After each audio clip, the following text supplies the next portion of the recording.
One of the biggest challenges for school leaders is finding the courage to step forward, try something new, and inspire others to do the same. Too often we wait for permission, when in fact, leadership is about stepping into our passion and purpose. Intentional and purposeful focus on building a culture of collaboration is the secret for leaders striving to make a difference. In building a culture of collaboration, Kurtis and Lorna Hewson will share simple tips, ideas, and strategies to take your organization's collaborative efforts to the next level. Before we jump into the episode, remember to join our mailing list at jlinsiders.com. Every Saturday, we send out an exclusive video only to our mailing list, along with other templates, resources, videos, and much, much more. We also share upcoming events and opportunities you may not hear about anywhere else. Go to jlinsiders.com to become part of the JL Insider community.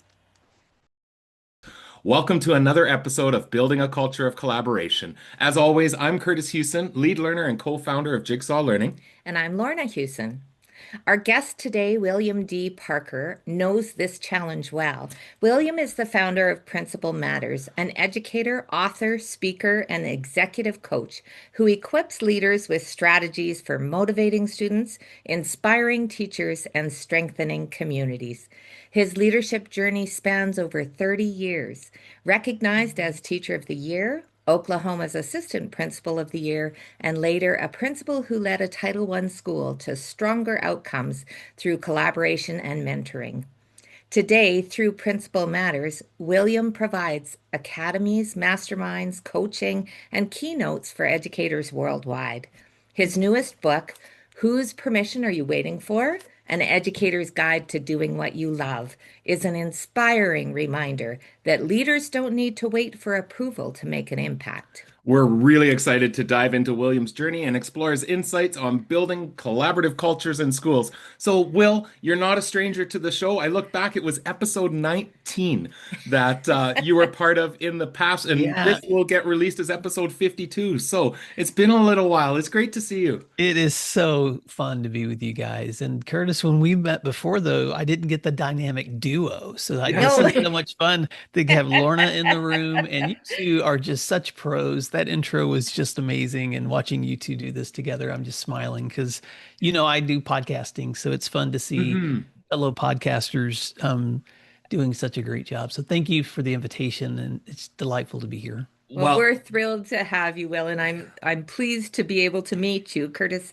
has talked about the episodes before and the work that you have done together before. So great to have you. And we're really excited to unpack this book. I recently listened to another episode, another podcast you were on, Ross Romano's Authority, and you were talking about the book. So I want to make sure that I capture a few things, that we ask a few things, but not to just repeat that episode too. So I'd love to just dive right in and talk about this new book. Whose permission are you waiting for? You emphasize in it the power of curiosity and inquiry.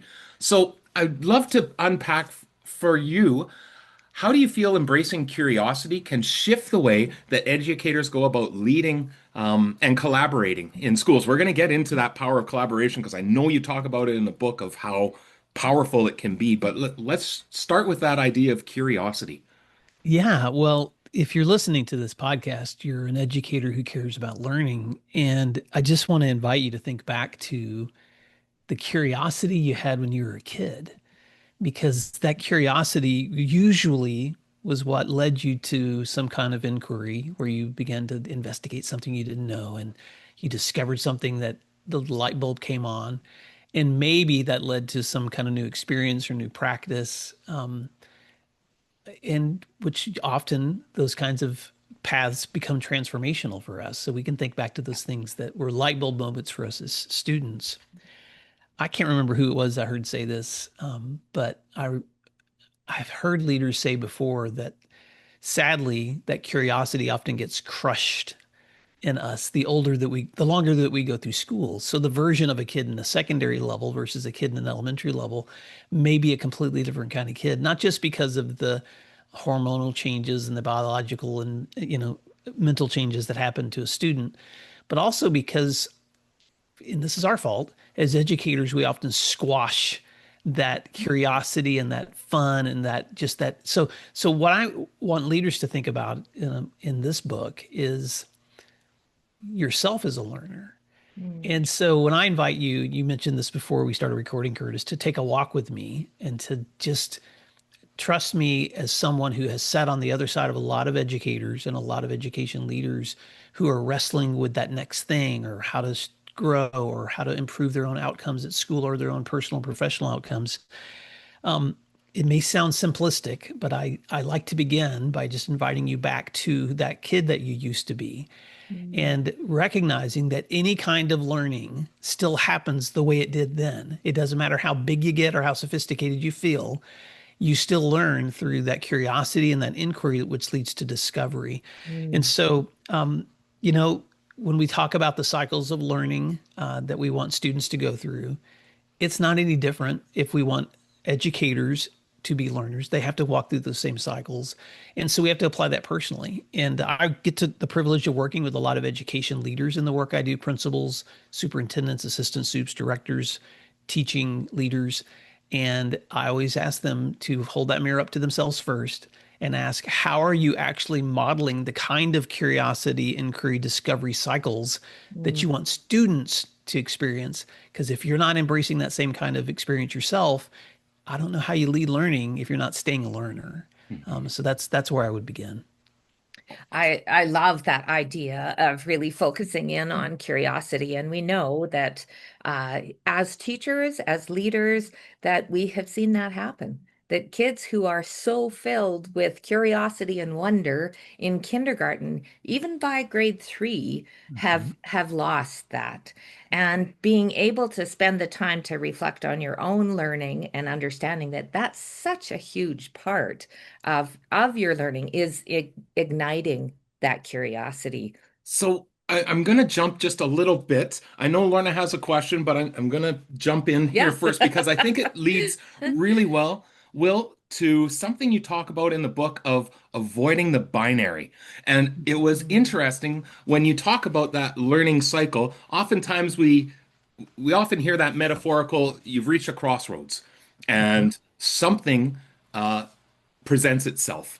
And you talk about this idea of embrace it with pathway thinking rather than binary, avoiding the binary. So, can you explain that, what that means, and how it can really impact leadership practice? And what does it actually look like in practice? Yeah. So without with run, I always run the risk of diving too deeply. So let me just try as much as I can to be succinct. But especially when I'm working with leaders who are trying to solve complex problems. Mhm. And let's face it, it doesn't matter how long you've done this work. You're every day you're running into something that is a difficulty with either maybe it's a student, maybe it's another colleague, maybe it's with yourself, or maybe it's with the system. It's some maybe the way that things are set up or the way that things are not working the way that they should. Whatever those conundrums are that we run into, if we're going to learn and grow, it will not happen without us meeting those challenges consistently. One of the mistakes that I think we make, though, when we come up against a challenge is what I call binary thinking, is that we tend to think that I'm now faced with a choice between an A and a B. And Mhm. sometimes you are. Sometimes it's simple. You just have a choice to make, and it's either this choice or this choice. But a lot of times, the more complex situations, when you're dealing with student learning or you're dealing with challenging colleagues or you're dealing with your own growth, often the choices before you are more stark than just A or B. They're Yeah, it's more, not a simple fork in the it's not road simple. to It use can that often be analogy. more complex. And so the idea of taking binary to pathway thinking was actually something that was encouraged from a book that I read called Designing Your Life by Bill Burnett and Dave Evans. And they are Stanford professors who designed an elective for freshmen at Stanford who they designed it because they kept having these high achieving design engineering students coming to them, even as they were close to graduation, saying, I don't know what I'm going to do next, even though they have this amazing degree. And so, and you and I guarantee you guys have had those same conversations with friends and colleagues and other educators and yourselves, Yeah. which is, what am I going to do next? So they began to, because they kept having the same conversations over and over again, they decided to design a course where they used the same design engineering principles to ask students to apply it to their own pathways as they were thinking about their career growth. And so they they coined three questions that I think I'm gonna apply to the question you asked. But there are three questions where if you're looking at your own trajectory for your career, question one would be, what happens if I stay on my current pathway? What's the most logical thing that could happen next? Maybe it's an internship. Maybe it's applying for jobs. Maybe it's reaching out to somebody I know within my field. Question two is, what if I chose a completely different option? What might that look like? Because sometimes you can take that degree and go a completely different way. Yeah. And you all know people that work in fields that don't match their degrees. So what would it look like if you started going down that path? What would be some interests or some things that would be a passion to you? And then the third question, which I love this question the most, is if money was not an object and the fear of failure could be removed, then what would you do? And then that opens up a whole nother category of thinking that leads you down those pathways. And so when I came across their research, I was thinking about so many of the conversations I've had when I'm coaching educators. And this really, I called this book my coaching book, because this was the book I put together after several years of working with leaders, hearing a lot of the same questions, finding myself kind of offering a lot of the same suggestions and advice. And that's usually when I write a new book, is when I'm, wait, I keep saying the same thing over and over again. And so these conversations about, okay, how do we avoid the binary? How do we create more than one? How do we create two or three or four pathway options here? And then how do we use that curiosity and that inquiry to lead to the discovery that happens? So it's been really liberating for me personally, even in my own career trajectory or in my own project building or in my own books and content creation, to avoid being trapped by the A and the B, and by giving myself multiple options to explore and study and investigate, which lead me to a discovery of that next thing that I want to do. And so it's not a perfect science, but it's a mindset shift. Yeah. And I think that mindset shift helps us to become better thinkers and better decision makers. Well, and to me, that is so key. This podcast is all about how we create high impact cultures of collaboration. It's the work we do of creating teams, and the creation of really high sustaining, high impact teams is complex. It's usually not A or B Right. conversations or pathways that we go on. Yeah, well, and thus, I mean, you guys like to use the image of a puzzle a lot. Yeah. And which is so true, because when you're stepping into a situation where you're coaching people to apply whatever that is, whether that's a professional learning community, whether that's reaching standards, whether that's working collaboratively, it would be really easy for you to make a prescription to just say, just do it this way, and you'll have this outcome. Yeah. But you know, the most effective way is going to be for them to study for themselves how that will apply to their setting, their people, their context, their history, their students, their cities, their communities. And then based on that, applying those practices within that context. It takes more time. Yeah. It takes more thought. It takes more wisdom, but you usually reach a better result. Well, and I think with that too, going back to that puzzle analogy, the full picture might not become clear right off the bat. We may have to take a couple steps in, which I also love this idea of thinking about, will it fly?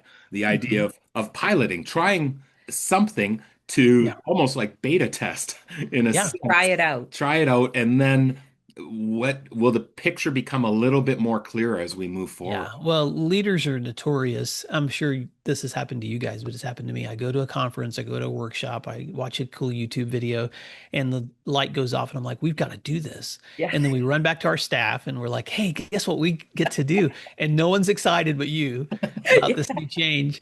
And so, and then people are burdened with whatever that thing is that you wanted to do. And so, man, I'll give you an example. Back when I was leading 9 through 12 high school, we really wanted to be able to modify our schedule so that we had more concentrated time for remediation and enrichment for our students. And we'd played with different schedules before, but we really wanted to ramp it up. So we started having conversations in the spring before the next school year, and I pulled together a small team of teachers that were really passionate about this. And we came up with 3 different models of what would be, if we could come up with 3 different schedules that might work, what would we do? And then we made an announcement. in 2 weeks we're gonna test one of these Yeah. schedules, Yeah. and then we're gonna take a step back and we're gonna see what we learn, and then we're gonna test another one and see what we learn. And so we began to pilot the schedules that we were the most interested in implementing. And what that did was it gave everybody a taste in advance of what could be coming the next year. It also made you run face into the obstacles that you were going to face a year later if you were trying it. And then it gave us an opportunity to plan the implementation after the pilot. And Mhm. we almost always get it backwards in leadership. We come up with an idea, we decide, we give out the directive, we create the new system, and then we implement. And then we run into the obstacles and the feedback and the pushback. And then we're like having to back up and correct all the mistakes instead of thinking of, okay, how do I prove that it can fly before I make the whole school fly in this plane? Yeah. How about just a few of us flying it first? Yeah, Let fly. you are speaking our language because we often talk about this in terms of ready, fire, aim, and that idea that, we prepare ourselves and we do some research, but we often find schools staying in that ready place. They're doing book studies and they're researching for so long that they never just jump in and get it going. And then understanding that we're going to get it going, but we're going to need to step back and make some adjustments because we don't have it ideally set up, but that's okay. We're going to learn through doing that. I'm going to hazard a guess here too, Will. And I hope I'm not totally out in left field on this. I am willing to imagine that the schedule you did finally settle on wasn't the exact replica of any of those three. Yeah. No, you Trial. are right. In fact, I actually transitioned the following year and became the state executive director for our principals association. So I got to go back to my school and walk it during one of those days when they were doing the new scheduling. And you're right. It was a different schedule. Yeah. And because that final version is never going to be what you think it is at the beginning. Yeah, I love that you designed that in your example, being able to design that with a team, that a group of people are coming together to propose possibilities and think about, what are the options that we have ahead of us. And you often talk about the smartest person in the room is the room. Love for you to be able to unpack that idea and talk about how that really builds collaborative cultures and Yeah. leadership. We'll be right back to continue this episode. Are you feeling alone when it comes to addressing the needs of students in your classroom or in your school?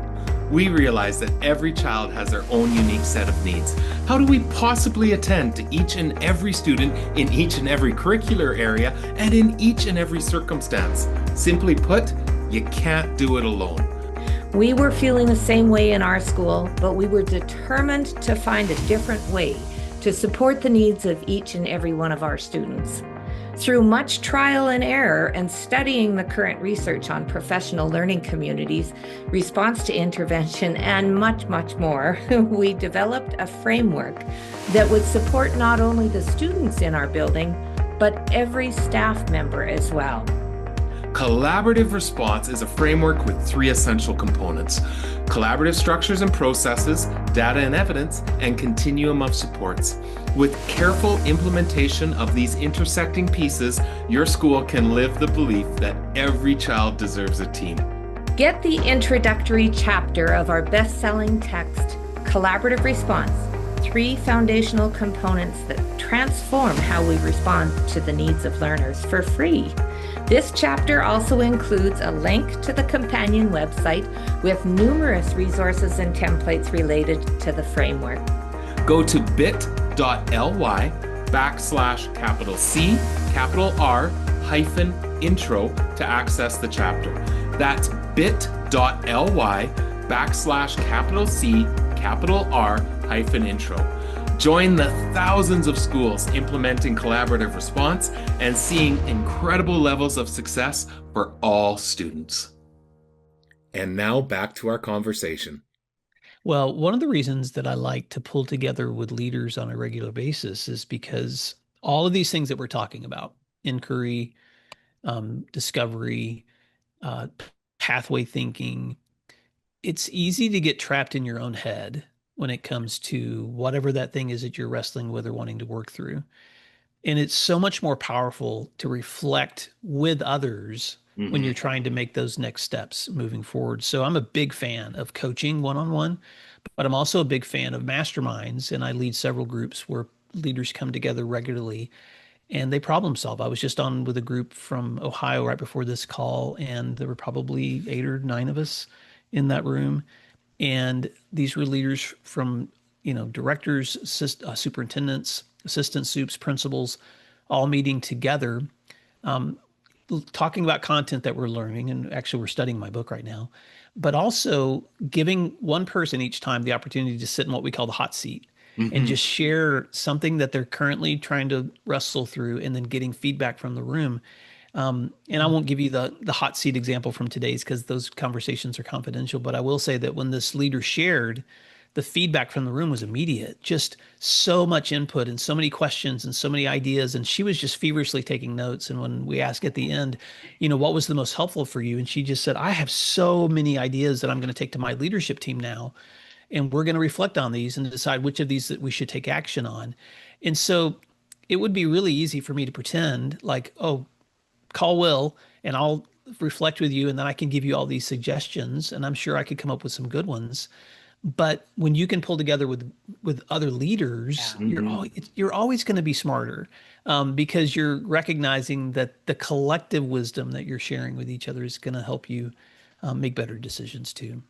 It's so Yeah. interesting, and you talk about in the book when you're at one of these pathways, in a pathway thinking moment of, am I staying with what I'm doing? Am I pursuing some of these other opportunities that are starting to present themselves? And you meet with our friend Danny Bauer. You talk about in the book to be able to reflect with someone. We've also joined a couple of different masterminds Yeah. with other Mhm. edupreneurs, the Yeah. idea of educators who are now working Having in running through a business running through a and business yeah. Yeah. and that, which is a different type of thinking. And we found being in those mastermind groups, and again, it's the room is smart. The smartest person in the room is the room has been so helpful for us to then gather with a different set of leaders who are experiencing different sets of challenges that mirror ours or are 2 steps ahead of us or 2 steps behind that become just so important. And I think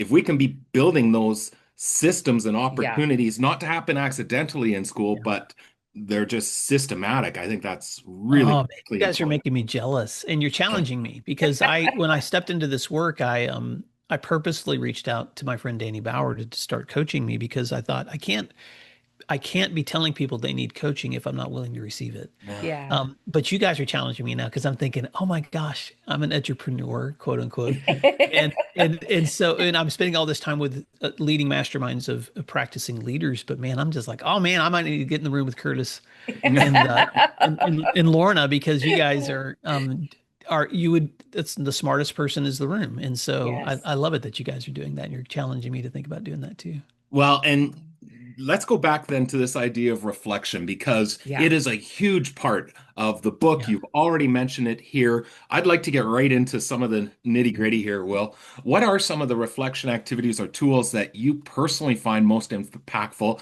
and how do you use them with leaders to help make better decisions and better next steps for them in their own Yeah, organization? there are so many, and so I'll just give you a couple. One of the reflective cycles that I like to do is something that you could do one just by yourself, and this is just an opportunity to sit down and reflect on the past, the present, and the future. And so I'll just give you some questions if you're listening that if Mhm. you had the opportunity to just sit down and do some journaling, I would ask you to consider the first question, which is as I look back on this past year, let's just look back at this past season. Mhm. What are some of the milestones that you've experienced? And I love that word milestones because every one of us, there's usually something that we've been achieving, and maybe we haven't even stopped to like pat ourselves on the back or congratulate ourselves or celebrate the fact that we've reached some milestones. But milestones can also just be really important moments in your life. Maybe that you just graduated another group of kids, or maybe your own child just graduated, or maybe you just had an anniversary, or maybe you've reached a goal in your own business growth. Question two would be, what are some of the experiences you would most want to celebrate, which is a little bit different than a milestone because a milestone might be a seasonal goal that you've reached. A celebration is just a permission to remember those good things that you look back at your summer and you're like, I'm so glad I spent that vacation here, or I'm Yeah. so glad I had that time with my family member on this date, or I completely forgot that I get to really enjoy that long hike with my son, or whatever those things are you would want to celebrate. Or maybe it's again at work, the achievements that you set for yourself or students or teachers. The third question I would ask is, what were some of the greatest challenges that you faced as you look back?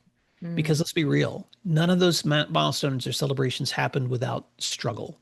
yeah. And if you had to list those struggles, what would be the things that you'd write down that were just hard? They were things that you probably didn't want to go through, probably things that you'd never want to repeat again, but you have to be real. These are the things that I've really had to struggle. And then the question four is, looking back at my milestone celebrations and challenges, will what lessons have I learned through those experiences? Yeah. What lessons have I learned?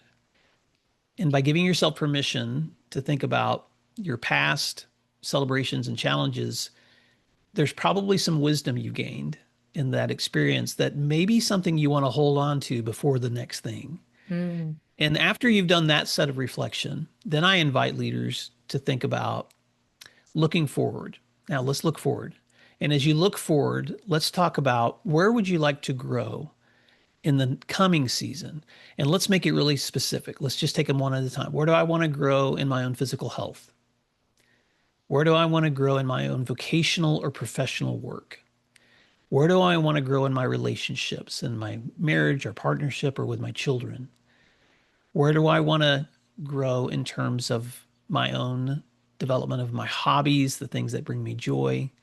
Where do I want to grow? And the list can go on. Maybe you're a person that your spirituality is important to you. Where do I want to grow in terms of that? Where do I want to grow in my own mental learning? And mm, so I have actually a list in the front of my journal, and I've got it right here. If you open every time I write down my notes through my, I mean, I used to be a digital guy, but now I'm back to print. And whenever I replace my journal, the very first thing I do is I open it up, and in the front two pages, I write all of my goals for the coming year. And I have 10 areas: body, spirit, money, love, family, hobbies, work. I don't think that was 10. Um, but oh, and mind. But all of those goals happen from that reflection cycle I just took you through, mhm. Yeah. which is being able to look back, look forward, and then take action. And so I could give you more, because what the cool part about this reflection work is that you realize after a while there's a lot of tools out there for Yeah. reflection. There's Mhm. stop, start, continue, consider. Yeah. There's the SWOT analyses. There's a model I mentioned in the book called the doing inventory. There's all these different kinds of reflective models. And my encouragement to anyone listening is pick one. Just pick a model, because when you actually give yourself permission to reflect, you're going to get clarity, you're going to get focus, and then if you take action, you're going to see growth. And so these are just cycles that have been incredibly helpful to Mhm. me personally, but I've also seen them incredibly helpful for the people that I see that are achieving those things in their schools or in their work or in their lives that I would like to emulate too. And Mm, so I think it was Pete Hall. He's a great ASCD author. He was a guest on my show who told me once, Will, experience is not the best teacher. Reflecting on experience is the best yeah. teacher. And Yeah. so that's a huge emphasis for me as well in this book, is just encouraging leaders to reflect. And I think this is a really powerful process to go through individually, absolutely. But then when we can start engaging in what you're describing with a team, Mhm. becomes even more powerful. We want to share something. We talk about whenever we're coming together to investigate a cohort of students and what it is that we're doing. We promote the idea of start with celebrations always, and it relates to what you're doing, but we facilitate a really focused set of questions where we could say, well, who's a student that you want to celebrate? What's something specific? And when you say, I want to celebrate all the grade eights, we go, that's excellent. Is there any one particular student that you've noted that's really surprised you or taken a step, because that then helps this next question of that's a great celebration. What do you think you did that led to that success? Mm-hmm. And we see it have such a transformational effect when we're sharing that with other groups of teachers that I have this student, here's the success I've seen, and this is what I think I did that led to it. Um, Others are learning from, this strategy that really it's not that big a deal. Doesn't everybody do this? And no, not everyone does in the Yeah. room. But when you can bring that reflective exercise into the team setting, wow, such Mm-hmm. power. I'm taking notes because because you could apply that in so many ways. You could Oh, say, yeah. Yeah. okay, think of a person that you saw improvement in, think of a process that you saw improvement in, think Yeah. of an outcome where you achieved something you wanted to achieve. And then that second question to me is so powerful. What did you do that led to that success? Because then I'm going through my own mind. I'm just like, then that's where the learning happens because then Yeah. that light bulb goes off and you're like, oh, what if I repeated that action? Yeah. Yeah. What happens if I amplify that? Then what kind of outcomes can I see? And Okay, Well, so and that's, we yeah. see this too of somebody saying, I don't really think I did much. The parents just really got on board. Okay, what did you do that you think helped the parents get on board? Oh, not mm, much. I've been meeting them when they come to pick up the kid every day. Where do you meet them? What does that look like? Because someone in that Mhm. room is going to go, oh, you're meeting them right at the doorway. It's such a simple idea. Why haven't I tried that? yeah. Yeah. Oh, that's beautiful. I love that, Oh, you guys. so, Will, just to kind of bring us back then and look at closing up for leaders who look at the book and go, "Whose permission?" I, I'm not sure I can take that next step. I'm hesitant to take Mhm. that step that you talk about within the book of whose permission are you waiting for? What do you think are some of those first steps they can take to embrace their passion and really lean into their next steps with confidence? Yeah. Well, I'll just bring it full circle. We'll be right back to continue this episode. Are you wanting to take your PLC, MTSS, and RTI efforts to the next level?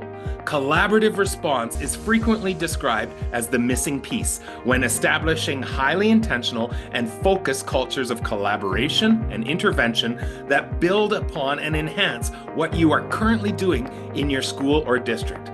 Collaborative response is a school-wide framework that ensures we are creating the best possible scenario for success for both our students and our staff.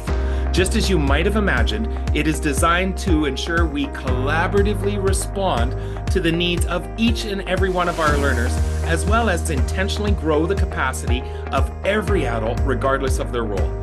Download our free Overview of Collaborative Response article to gain an understanding of collaborative response, which ensures intentional alignment between layered collaborative structures and processes that put students at the center of the conversation, thoughtful and purposeful collection and analysis of data and evidence, and the development of school-wide continuums of support that identifies interventions, strategies, and accommodations to successfully support all students.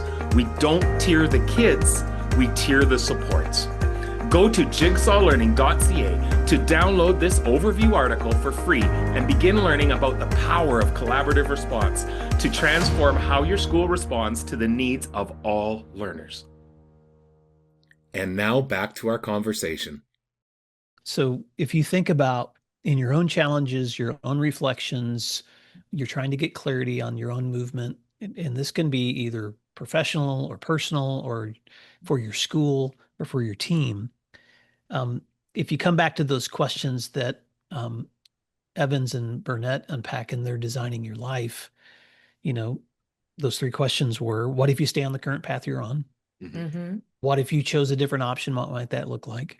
What if you could remove, and I'm going to change the question here to what if you could remove fear of failure Mm-hmm. and your own ego or pride Mm-hmm. from this equation? What would you do?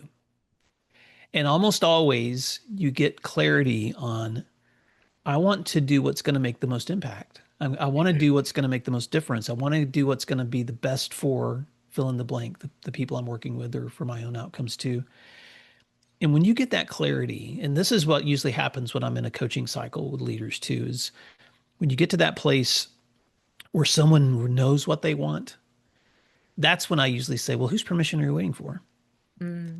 Because at that moment you have a choice to make, which is I have the clarity, now I need to take the action. And if you're waiting for someone else to tell you to do that, you're never going to take action. And so I think sometimes that we do have real obstacles, whether it's systems or mandates or policies or budgets or places or demographics. You can think of a million obstacles.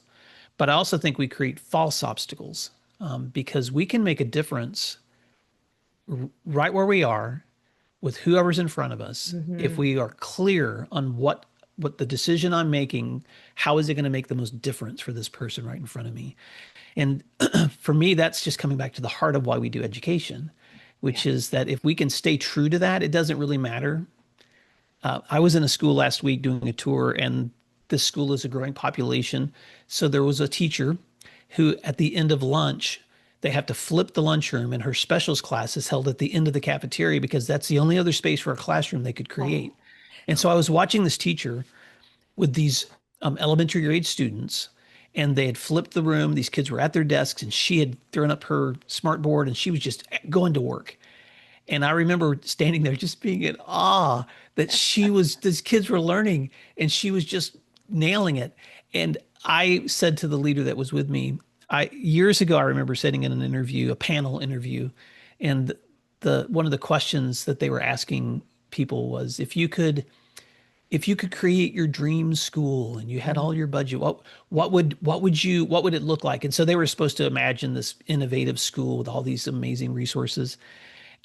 I remember walking away from that interview panel thinking, if I could create my dream school, it would be to have the highest quality educator possible, because you put them anywhere and they're going to figure out how to help these kids learn. Yeah. And that teacher that I was watching, she wasn't waiting for anybody's permission. She wasn't waiting for the best classroom. She wasn't waiting for the best options. She took what she had and she made learning happen. And that's because I believe she's one of those people who's focused on the clarity of what's going to be the best impact that I can make. So I would just say to anyone listening that you often, when you have that clarity of what you know what to do, then have the courage to give yourself permission. Don't wait for someone else's. To take that step. And I'll also say this in closing. Sometimes there's goals that you set for yourself that are pretty ambitious and hard to reach. And sometimes you've given yourself permission, but maybe you're just not seeing the kind of growth that you want. And so I always like to ask myself the question at the end of the day on those really audacious goals, what's just one action that I've taken today to move the needle, just to move the needle a little bit closer to that. And if I haven't taken an action that day, then I'm going to do something before the end of that day to just move the needle a little bit, because it's that consistent action toward those goals that will eventually lead to outcomes. Danny Bauer this morning sent out an email to go full circle celebrating his 10th year of podcasting. And I sent him a quick email and I said, Danny, overnight successes are almost always the result of daily, consistent actions taken over time. Yeah. And so for me, permission to do what you, whose permission are you waiting for? For me is your own, to just do those consistent things that you know are going to make a difference.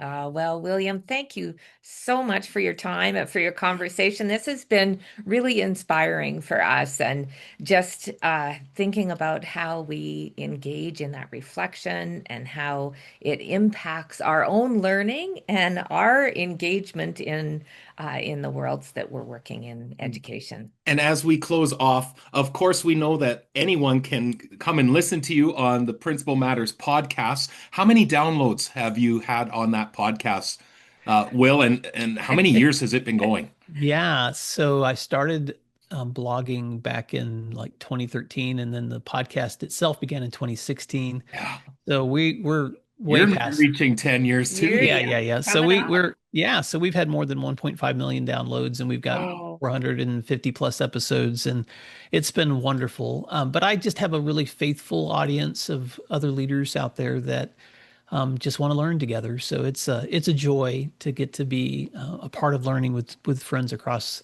the U.S. and the world. Oh, Absolutely. that's so And how could amazing. people get in touch with you if they were interested in some of your own masterminds or Yeah, coaching or speaking you can opportunities? find all my information at my website, which is my name, williamdparker.com. And I'd love to connect with you. You can always email me at will@williamdparker.com. If you ever want to just jump into a reflective cycle, I do a lot of complimentary Zooms with people that just want to have some time to just sit and me ask them reflective questions just for their own growth. So if you are interested in that, I'm always happy to set up a conversation with you. Awesome. Well, thank you so much once again, Will, and we look forward to future connections. Take Yeah. Thank you guys, you dynamic duo. I appreciate this. See you Thank you. soon. Wow. The last time had the opportunity, it was just myself that Yeah. was meeting with Will. This was your first time. What are some of the impressions that you walk away with? Yeah, what an amazing conversation. And it's hugely impactful. And we speak to some of the same ideas that he's talking about, but that fact that, we are in a job that is really challenging. Mhm. So the world of education as leaders, as teachers is really hard work. And we are so focused on the challenges that are in front of us that we often don't take enough time to spend in that reflective space. Yeah. And just as Will was talking, he was talking through, some of the sentence stems that or questions that you work through to be able to get to that truly reflective space of here's the things that are happening, here are our successes, and then really thinking about what have we learned from that Hmm. and how do we take that forward. And I think that's so powerful because we don't create enough time in our day or in our week to be able to be in that space. Well, and I go back to something that we were discussing in that conversation is that if you can build it into your structures and systems so Hmm. that when teams meet, there is opportunity for reflective Yeah. questioning. There is the opportunity to say, what have been some of the key challenges we've overcome and what did we do to help overcome? Or the celebrations conversation that we mentioned. If you can build that in, think of how powerful it can create for not just individuals, but collectively as teams when we meet and we're going to walk through a portion of our time together that is reflective. Yeah, and when we build those structures in, the structures and processes, if we've really clearly identified Mhm. what that's going to look like every time we get together, then it really allows our brains to move into that space of creativity Yeah, and innovation. innovation. And Will also talked about how over time we see kids losing that ability. Yeah. Well, we know that if we set up those structures, then we can really have a team move into that really creative space. It really spoke to me as well and goes right back to the core of why are you doing what you do? And when he talks about, you're probably engaging in the work that you're doing because you want to make an impact, whether Yeah, that's an yeah, impact for your students, your community, your family, yeah. yourself. And I think about our work that we do. It was Mhm. always from that place of, I want to make a difference for kids.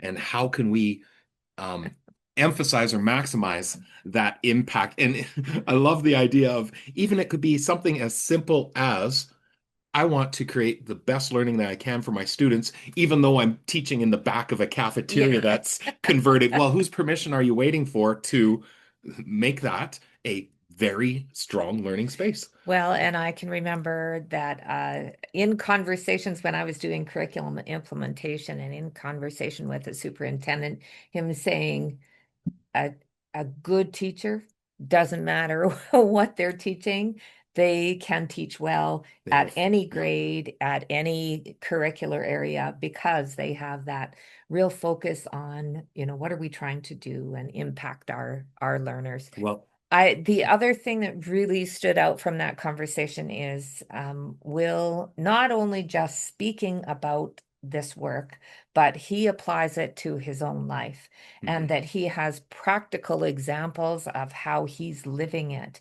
And I always think that when we're kind of fortunate in education that we always have a space of time as we come into the summer break and then come back into fall again, that we've got that little space of time where we can think about and reflect on what is the learning and going forward. I loved his example of each time he starts a new notebook for the Yeah. new year, I knew you would like that. that he opens up the front and he actually writes all of his goals and his areas of focus for the upcoming year. I think a takeaway for me, and I've heard it before, but it's nice to get it repeated, that experience is not the best teacher. We hear that Yeah. often. It's Reflecting on on the that experience, experience. Yeah. reflecting, Yeah. why did that happen? What did I do? How would I shift or change or do things differently? If the outcome was not what I had intended, the reflecting is so critically important. So before we sign off, definitely want to give a shout out. If you're watching this on video, new hoodie coming from Sir James Dunn Academy in St. Andrews by the Sea, New Brunswick. Lorna had the chance to do some work at their school recently. I had a chance to meet their leaders as well. And yeah, great to be able to connect and to represent the new hoodie that came from Sir James And I Dunn have one Academy. too, but I didn't get the memo. Yeah. All right. So once again, we would love to thank our guest, William D. Parker, for joining the podcast and sharing his expertise. Make sure to check out the notes to learn more and connect with Will if interested in a further conversation. And we have two requests. First, join or share our mailing list at jlinsiders.com. When you join, you'll receive weekly content and resources we know you'll find valuable, including exclusive videos of strategies and tactics that we share with that audience. Second, we'd love for you to like, share, review, or subscribe to help ensure someone else who needs to hear what we've discussed have a greater chance to find it. Finally, don't hesitate to reach out at questions@jigsawlearning.ca if you have a question, a future topic you'd love for us to explore, or if you'd just like to connect. We'd love to hear from you. We're wishing you all the best as you endeavor to build a culture of collaboration in your organization. See you soon. Jigsaw Learning, founded by Kurtis and Lorna Hewson, is a team of educators who work with schools, districts, and educational leaders to establish collaborative response to ensure success for all students. Because every child deserves a team.